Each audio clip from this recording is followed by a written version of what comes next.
Hizb ut Tahrir তারা প্রকাশ্যে মিছিল করছে, এত স্পর্ধা তারা কোথায় পায়? আসিয়া আজকে জীবন মৃত্যু সন্ধিক্ষণ গুনছে। আজকে 4 দিন ধরে সে হসপিটালে ভর্তি হয়ে সে শিশু পরিচর্যা কেন্দ্রে সে মৃত্যুর সাথে পাঞ্জা লড়ছে। এটি কেন হচ্ছে? প্রত্যেকটি জায়গায় আমরা দেখেছি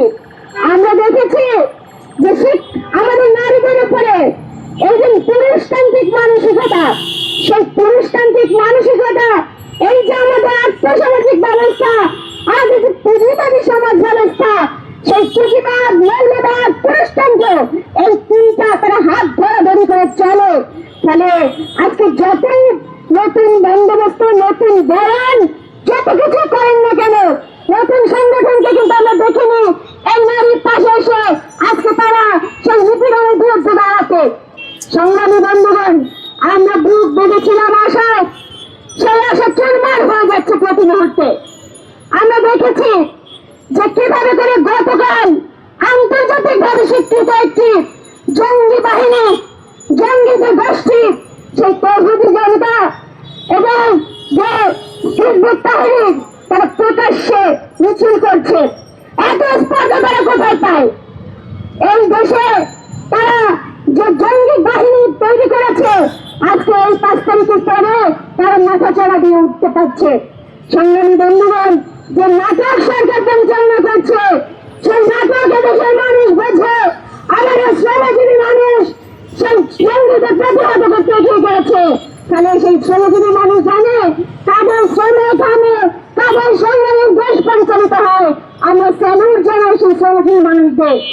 সংগ্রামী বন্ধুগণ, কিন্তু আমরা দুঃখের সাথে বলতে চাই, মানুষ একটি সংগ্রাম রচনা করে আর শাসকেরা সেই সংগ্রামকে দুঃসাৎ করে। প্রতিবার শাসক বদলেও, শাসকের চেয়ারে নতুন নতুন শাসক জন্ম নেয়, কিন্তু নীতির কোনো পরিবর্তন হয় না। ফলে সেই নীতি পরিবর্তনের লড়াই আমাদেরকে করতে হবে। আজকে যারা ওই পুরুষতান্ত্রিক সমাজ ব্যবস্থাকে টিকিয়ে রাখতে চায়, নারীদের উপর জোর জুলুম চালাও আর পুঁজির মুনাফার ব্যাপার যারা দেখো, তাদের চরিত্রের কোনো ভিন্নতা নেই। ফলে আজকে প্রত্যেকটি জায়গায় জুলুম চলছে। সেই জুলুমের বিরুদ্ধে আমাদের আবার ঐক্যবদ্ধ হতে হবে। একটি সামাজিক ন্যায় বিচার, একটি মানবিক মর্যাদার সমাজ, সেটি আমাদের প্রতিষ্ঠা করতে হবে। যেটা আমাদের মুক্তিযুদ্ধের আকাঙ্ক্ষা তৈরি হয়েছিল, যেটা আমাদের মুক্তিযোদ্ধারা দেশের সূর্য সন্তান, সেই সূর্য সন্তানরা বুকে রক্ত বলে এই আকাঙ্ক্ষা তৈরি করেছিল, সেই আকাঙ্ক্ষাকে মেরে ফেলা যায়নি। তাহলে গণঅভ্যুত্থানের যে আকাঙ্ক্ষা, গণঅভ্যুত্থানের যে বক্তব্য, সেটা আপনারা দেখবেন যে একটা বৈষম্যহীন বাংলাদেশ। বৈষম্যের উৎস হচ্ছে পুঁজিবাদ।